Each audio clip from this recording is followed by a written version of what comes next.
find that you're having a hard time using visuals and staying consistent using visuals because you are all over the place and moving all over campus as a teacher, you are not alone.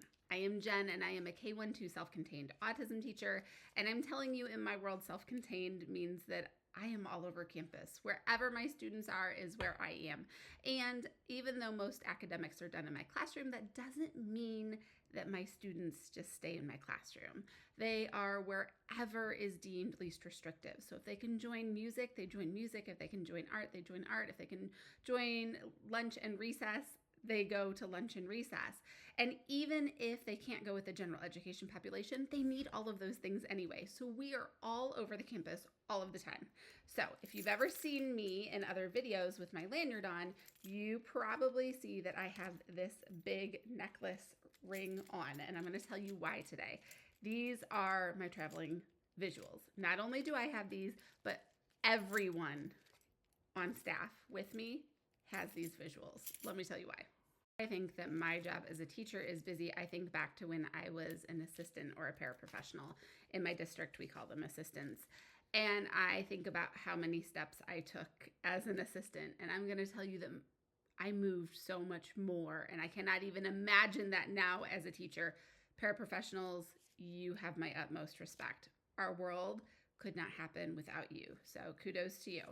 But I just think about how often I was pushed into a general education classroom, or I was there to support a student, and I wanted to be able to cue that student in a way that did not bring attention to that student. Enter visual cues.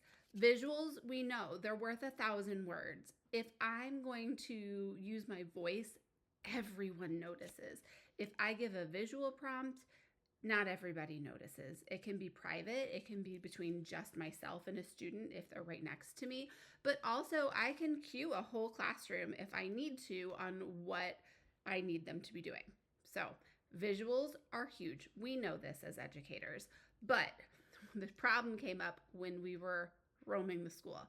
How do we stay consistent? Do we put visuals in every classroom? Sure, that works sometimes, but sometimes we end up in unexpected places. Maybe we are going on a walking field trip. That's something that my district does a lot.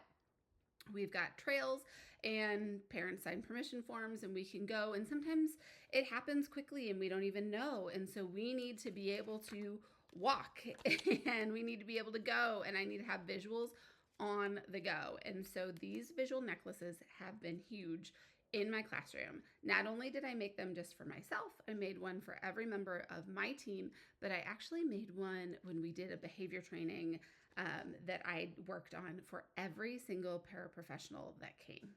And it is so cool to see everybody walk around with these on and use them. And so we had training on how to use them. But as great as these are, Autism Helper came out with brand new ones. There are 2 sets, and they are better than ever. The first set is just an update to the original set that I have on my lanyard. I think you saw this was the original set. All they did is go in and update clip art and fonts and just make it a little bit more relevant for our students.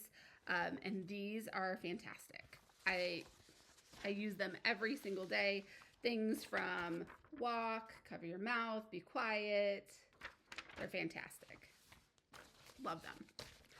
Next, though, we have a second set. And I find this one to be just as useful if you've got a student who you work on regulating in the classroom, or maybe they're in the gen ed classroom and they need cues for regulation. This is fantastic. So we've got things like take a breath, or reminders of we have 5 minutes, 3 minutes, 1 minute, a reminder for some personal space, cues of great work. I think that's so important. Sometimes our students are looking for us, like for that reassurance that they're doing the right thing. We can give them a cue that they are. And sometimes social things in the classroom are just difficult. They have a hard time knowing, is it time to line up? Is it time to stand in the line? Hey, bathroom cues. So if we are supervising in the bathroom, we don't have to be calling that student out. We can just give a visual prompt. I love this one. Schedule change. Oh my goodness. Let's just talk about how a schedule change can just like rue the world, right? So schedule change is so important. And then use your words. There's actually two. You can see this one is an AAC device, and this one is for a verbal student.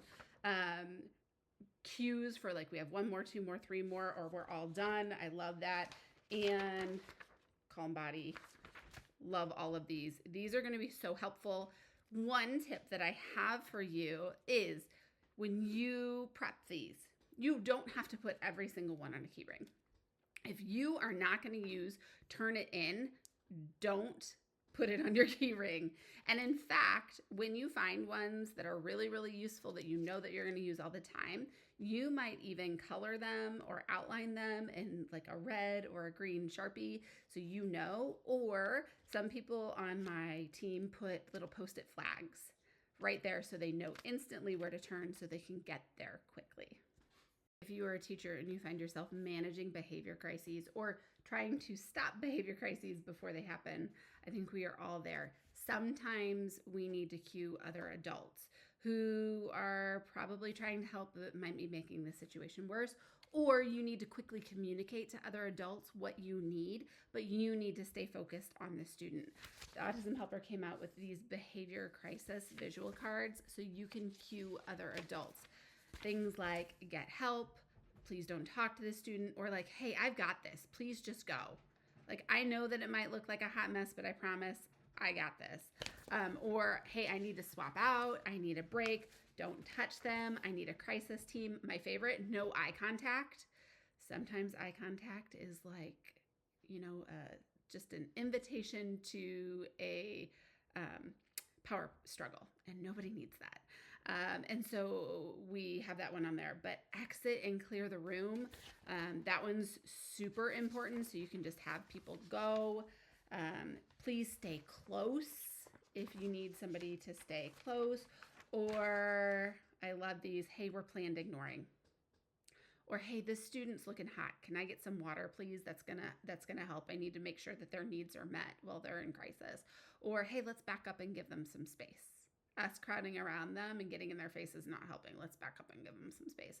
Or, hey, I need to tap out, or I need to swap, please. This would be huge in the classroom to be able to help communicate better with your staff and then staff around you.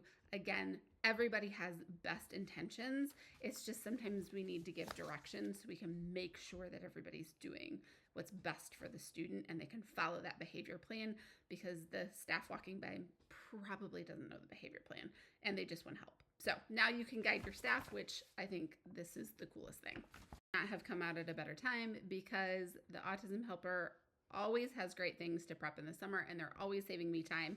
And this is something that I really wanted to continue to use in my classroom, and I think is going to set my paras and my assistants and the staff that I work with and the fellow teachers that I work with that we push into their classrooms. It's going to help set them up for success. And that's what I want for my students. I always want them to succeed. So I'm super excited about these, and I think that they are worth your time in precious summer, because I know how precious summer is and how precious your time is. It is worth the time to take and to prep and then figure out what you're going to use and share that with your team.